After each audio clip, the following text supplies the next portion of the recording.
Hello there, welcome back to the channel. This is Nerd World Empire and doing an episode which is adjacent to a series I'm currently doing on Nerd World Films that you may or may not be aware of because that's a tiny channel. I mean, this is a tiny channel, that's a really tiny channel, which is on all the Tremors movies. Now, me having some form of OCD, that being a films channel and this being a TV series channel, I'm going to do the series here.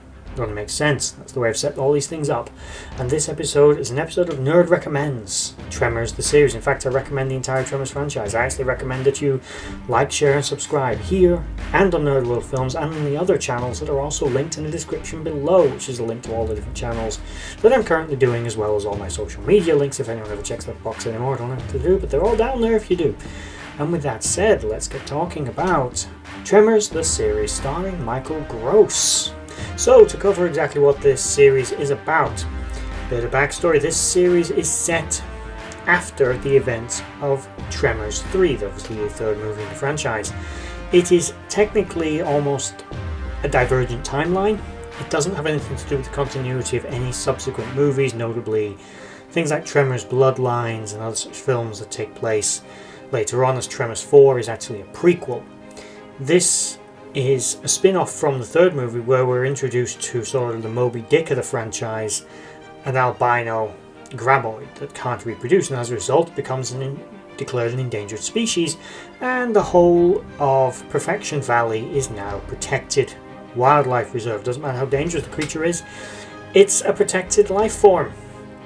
So it's basically about that graboid running around, but it turns out that some, probably most, because the man's a genius, never cross the man, the myth, the legend, the Gummer, the Bert. Where was I going with this? Yeah, he's a conspiracy nut, and he's been saying, oh, the government's DARPA, all the rest of them, they've been doing this shit and that shit for years. They're hiding all kinds of secrets. It turns out they bloody were. They were conducting secret, illegal, underground experiments. Not specifically on the graboids, but on various things, and those secrets are now out. And a lot of the show, which isn't a big series, it's like 13 episodes, basically takes place with various creatures that escape from these labs. We meet an eccentric scientist that used to work in said labs who was keeping one of these abominations as a pet before it obviously gets loose and wreaks havoc. These various abominations take place in the form of various kind of animal mutations as well as even plant mutations that threaten to destroy all of the valley, if not spread beyond there, and be an incredibly invasive species. Probably not end of the species, end of the human race, end of the world apocalyptic levels, but certainly not going to be a welcome addition to the food chain, additions to the natural world. The show is actually pretty strong in a lot of different ways.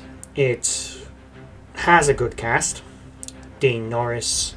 It has, of course, Michael Gross playing Bert Gummer, Christopher Lloyd, and Brascombe Richmond, who, if you're a 90s fan, you probably remember him from shows like Renegade, and even he also starred in Commando, where Arnold Schwarzenegger beat him up. I mean, that's a claim to fame, right? Anyway, moving on.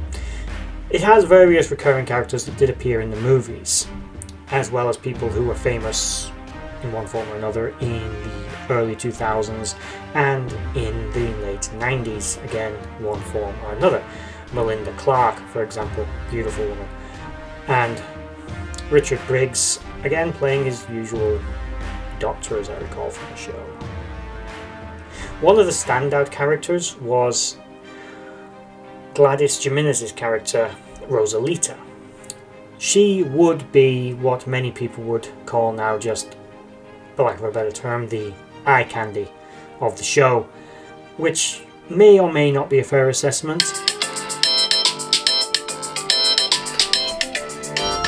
That's annoying. No.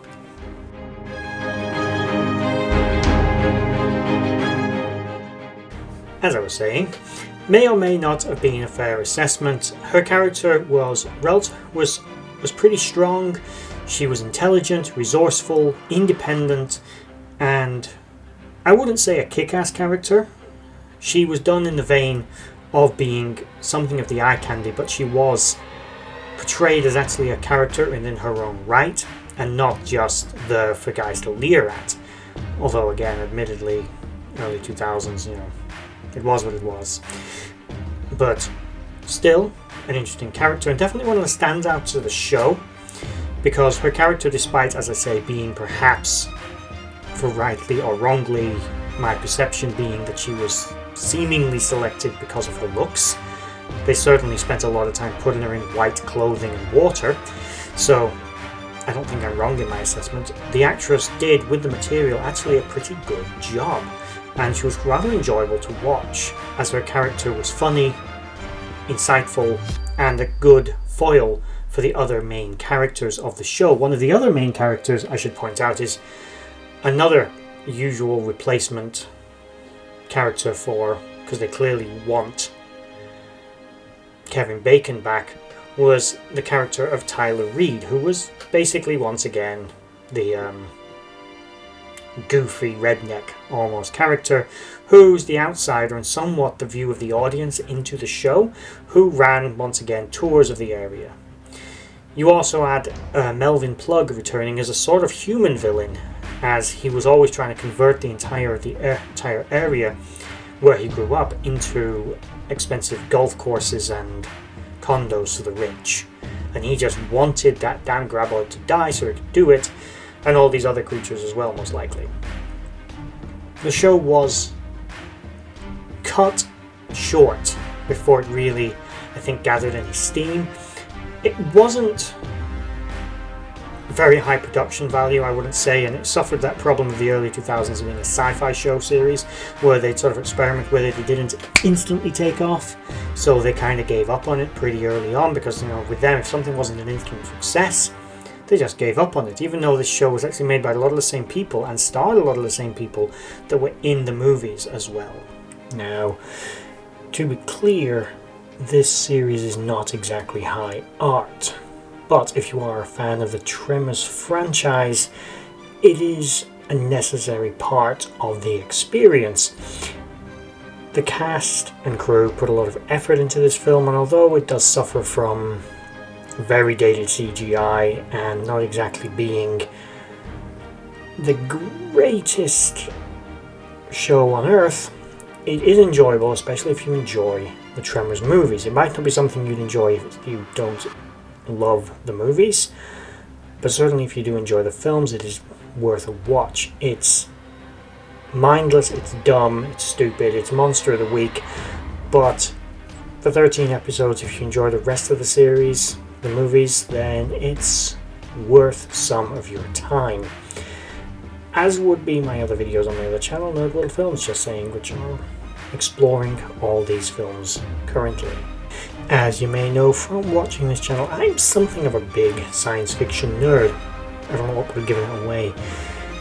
And if you're watching this channel, you probably are as well. No offense intended, allegedly. And yeah, mostly I'm a Star Trek fan. But if you do follow this channel and any of my others, particularly Nerd World Films, which this series is going to be linked to, I am a huge Tremors fan. I like monster B-movies. I like sometimes a trashy, not great, not well-made film, but is awesome because it's just lovably stupid. Films like The Relic, Mimic, something of a forgotten classic there. And this series, again, in isolation, no. But if you do like the Tremors movies, head on over to it, check it out. It's fairly simple, it's not overly complicated, but it fits in very well with the mythos, but remember, it's not part of the main continuity of any of the other movies, which can be a shame, but it is what it is. A bit like the unaired pilot that I still want to see, that actually does star Kevin Bacon for a non-taken up series that they made of another Tremors spin-off, which I believe would have led on directly from the first film or possibly the second. Not 100%. If you know, let me know in the comments below. But that is the end of this recommendation. I just want to take this moment to thank you for watching that video. If you liked what you saw, please check out my social links in the description box below to Instagram and Twitter and others, and also is down there a link to my Patreon page where you can support this channel and the others as I try to grow this franchise and do this more regularly. If you made it all the way to the end of this video, thank you for watching, and bye bye.